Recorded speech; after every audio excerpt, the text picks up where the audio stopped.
So this just seems like it's the week for real life feuds, does it not? Because of course everyone is talking about that AEW nonsense and they go back into the past and it's all Brett Shawn or Goldberg, Chris Jericho. Although what nobody is mentioning is Arn Anderson versus Sid Justice, and you maybe want to insert that one into the conversation because it involved scissors. Kind of ironic given everything with the Acclaim. The truth of the matter is though, is that when it does come to professional wrestling, you're always getting fallouts like this, which is why it's also recently come out, although it's been long heavily rumored anyway, Seth Rollins and Matt Riddle don't really like each other. Why?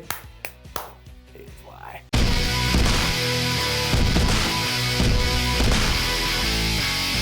Now this comes from an interview that Ariel Helwani did, and I saw it in the Wrestling Observer newsletter, so I want to make sure I get all my credits. And given the fact that right now Seth Rollins is feuding with Matthew Riddle, Ariel asked him about this, and these are the words that Seth Rollins said. As long as I've known the guy, I've never really liked his attitude. I've never really kind of liked the way he goes about his business. A lot of the ways that he sort of disrespected guys that were way above his pay grade when he was down in NXT, the Booker T's, the Goldbergs, the Brock Lesnars. I'm just like, dude, pay your dues, work your way up. You're so good. He's so ultra talented in the ring, just like he was in the octagon, but that's never been his issue. His issue is his head, just getting himself mentally where he needs to be to consistently perform.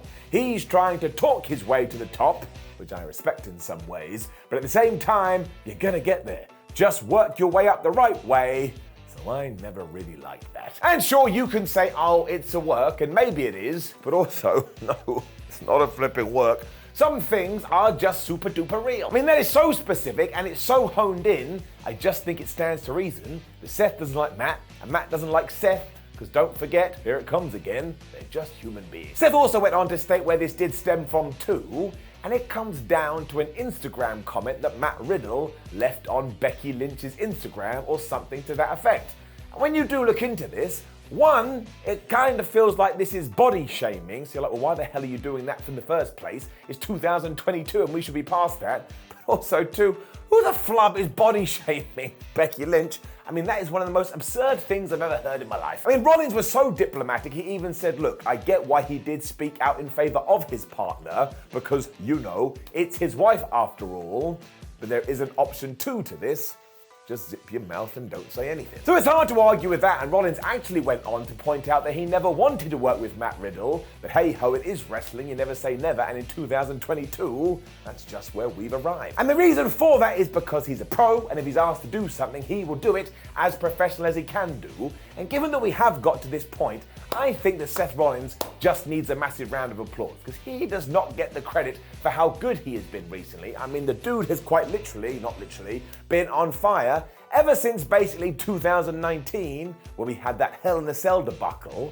But actually, you know the deal, and I know the deal, that wasn't even his fault. It certainly didn't affect what they were able to do in the ring, because they had one hell of a match at Clash at the Castle. And while I wouldn't be surprised if we do a round two eventually, I've also got that sneaky feeling, it's got all spooky fingers there, that Seth may be going after Roman Reigns. I would like to see that very much, and just to be that guy, I think Rollins should beat him. As our tribal chief has come up as well, do not forget, he too had beef with Riddle, because from nowhere, in an interview or something like that, Matt was all like, oh man, I could beat him up, he ain't that great, and he's not the only person drawing ratings for this company. I remember the time looking around being like, where did that come from? I mean, this is the world of wrestling, and even I know, a stupid bald idiot, that is not a good idea. So of course, when Roman heard about this, he wasn't happy, and yet Riddle does have a track record, as Seth has already pointed out, because he did actually say, screw you, Goldberg, I don't think you were very good in the ring, and then said to Brock Lesnar of all people, oh, well, someone's got to retire you. It should be me. And then he was totally baffled when Bill and Brock turned around and was like, listen, you blonde-haired goober, I don't want to work with you anymore. Though I will say this, I'm pretty sure that Billy Boy still has some matches on his contract. Do you know how much I need to see Goldberg versus Matt Riddle? They're probably going to start shooting. Otherwise though, let's look at this at how it is and not make mountains into molehills, because it has been going on since the dawn of time. I mean, you had everything between Booker T and Batista. Apparently Melina and Candice Michelle didn't like each other. Bret Hart and Ric Flair had some words at some point. Randy Orton basically had Ken Kennedy Kennedy fired from the company, and that there John Cena, he definitely did not like Alex Riley. We then had CM Punk and Jeff Hardy falling out. Roddy Piper and Mr. T definitely didn't trust each other. The Ultimate Warrior basically hated everyone. Vince McMahon fell out with Hulk Hogan, who was his boss at the time, the other way around, and so did Stone Cold Steve Austin. Stone Cold Steve Austin, he got so mad at WWE and so mad at Vincent Kennedy McMahon, he went, see ya, not coming to Raw, I'm leaving. And speaking of that, CM Punk, Triple H, what did I tell you? I could do this till the end of my life, but I don't want to because it's not a good use of it. I mean, even back in the mid-2000s, we had that crazy fracas between Matt Hardy and Edge, and when you compare that to everything that Seth Rollins and Matt Riddle have been through, that is nothing. Because if you don't know, Matt Hardy was dating Lita. They were an item. Then Matt Hardy got injured, so had to go home. So Edge, Matt Hardy's best friend, and Lita started traveling the roads together, where they basically fell in love or whatever, and they had an affair. Matt Hardy freaked out on the internet, as you would do. I would have done the same. Then he got fired. Just sit down and let that work its way through your brain. And look, what Matt Riddle did on Instagram, he shouldn't have done it, was really, really bad. But when you compare the two, it is night and day. So it is one of those things that you do need to store up in your noggin, because there'll be loads of these that we don't know about, because all that matters and all that we should care about is that when they do step in the squared circle and it's time to do business, they do that as best as they can. Because of course I do understand how awesome all this backstage craziness is, because you're like, man, can't believe what's happening there. But that only lasts so long. Eventually it does wear you out. It comes down to matches, it comes down to angles, it comes down to storylines, and it comes down to promos.